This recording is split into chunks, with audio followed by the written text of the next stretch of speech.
विधानसभेला आपण किती जागा लढवणार याबद्दल आत्ताच सोक्षमोक्ष करा अशी मागणी छगन भुजबळ यांनी अजित पवारांकडे केलेली आहे। लोकसभेला जे घडलं ते विधानसभेला घडू नये अशी अपेक्षा देखील त्यांनी व्यक्त केली आहे। पाहूया।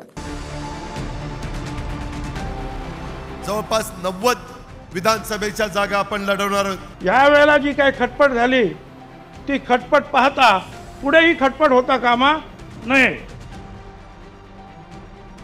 लोकसभा निकालाआधीच छगन भुजबळ यांनी विधानसभांच्या जागांबाबत दावा करून लोकसभेला जे घडलं त्यावर नाराजी व्यक्त केली। सत्तेत सामील झाल्यानंतर आपण 90 जागा लढवणार आहोत असं अजित पवार म्हणाले होते, मात्र ते आत्ताच पुन्हा एकदा चर्चा करून घ्या असा नाराजीवजा सूर भुजबळांनी लावलेला आहे।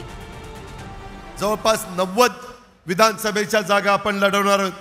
लोकसभेच्या पण जागा आपण लढवणार आहोत आणि त्याच्यातून राष्ट्रवादी काँग्रेस, भारतीय जनता पक्ष, शिवसेना, शिंदे अशा पद्धतीने हे सगळं करायचं आहे।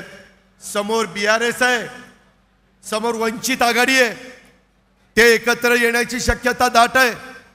अजून पण हौशे नवशे गवशे उभे राहणारच आहेत। हे जे काही काँग्रेस आणि शिवसेनेची आघाडी तिथं कशी होणार आहे मला माहिती नाही। आपण आलो त्यावेळेला पण आपल्याला त्यांनी सांगितलं 80-90 आपल्याला जागा मिळतील। या वेळेला जी काही खटपट झाली ती खटपट पाहता पुढेही खटपट होता कामा नये। आम्हाला एवढ्या जागा मिळाल्या पाहिजेत हे त्यांना आपल्याला सांगावं लागेल। तेवढ्या मिळाल्या तर 50-60 निवडून येणार हो। आणि फक्त आता तुमच्या 50च आहे, मग 50च गेलं त्याच्याला काही गळायला म्हणजे आणखी खाली यायचं आपलं काम, तर तसं होताच कामा नये। त्यामुळे आता त्यांना सांगून टाका बाबा की हे आम्हाला आमचा वाटा जो आहे हा आम्हाला मिळाला पाहिजे। काही महिन्यांपूर्वी आपली ताकद दाखवा त्याशिवाय जागा कशा मिळतील असं म्हणणारे प्रफुल्ल पटेल आता भुजबळांच्या नाराजीवरून त्यांची समजूत काढताना दिसले। आज मुंबई में 36 विधानसभा की सीट है। तुम्ही आज युतीमध्ये गेल्यानंतर आपली ताकद दाखवल्याशिवाय कोणी तुम्हाला न्याय करून देईल अशी अपेक्षा बाळगणं कसं म्हणजे योग्य राहील। त्यामुळे आपल्या सगळ्यांना पहिली आपली ताकद इथे उभारल्याशिवाय उद्या मुंबईमध्ये आपल्याला हक्काने कुठली जागा युतीमध्ये मागता येणार नाही। नक्की विधानसभामध्ये काही या जसं लोकसभेचं चित्र आहे तसं राहणार नाही भुजबळ साहेब।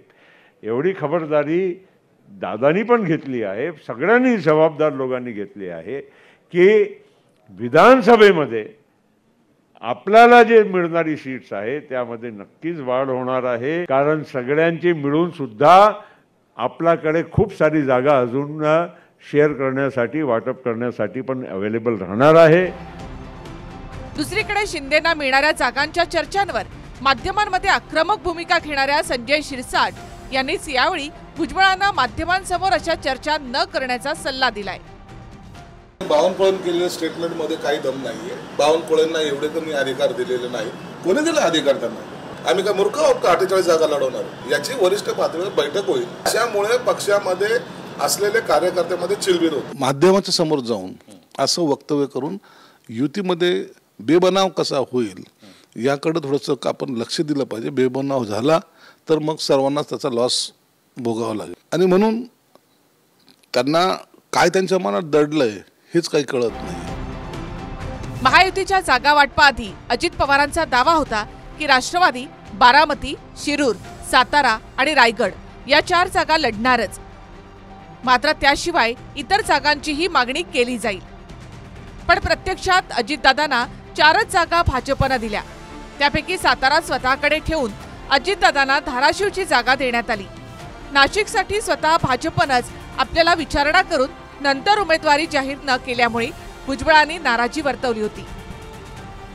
आपल्याला तर आपल्याकडे असणाऱ्या आता 4 जागा बारामती, शिरूर, सातारा आणि रायगड ह्या तर आपण लढवणारच आहोत, परंतु त्याच्याच बरोबर इतर पण काही जागा आपल्याला सीटांचा वाटप त्या ठिकाणी करायचंय। मात्र विधानसभेचं गणित काय असेल याची सारी मदार लोकसभांच्या निकालावर असेल। त्यात महायुतीच्या मनसेचा देखील समावेश झाल्यामुळे चौथा पक्ष आता सामील झालाय। पण विधानसभेला नेमकं कोण कोणत्या चिन्हावर लढेल याची काहीही शाश्वती नाही, हे स्वतः भाजपचेच नेते म्हणतायत. आता प्रकाश दादा म्हणले की पुढची आकांक्षा वगैरे, प्रकाश दादा पुढचं काही मेळच करायचा नाही. या स्टेजवर बसलेले कोण कोणत्या चिन्ह कोण उभं राहीन आई शपथ काही सांगता येत नाही. पुढं जोक लढेंगा उसक लढन दो. दुपारीच भैया साहेब आम्ही गेलतो, कारण पहिल्या अर्जाचे सूचक आम्ही होतो आणि तिथून बाहेर आल्यावर भैया साहेब पाहत होते कोणते कोणते चिन्ह आहेत म्हणले.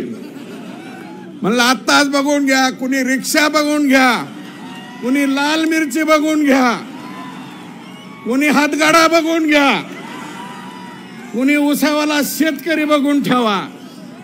पुढचं जे होईल ते होईल, आपापलं होईल. Bureau report, TV9 Marathi.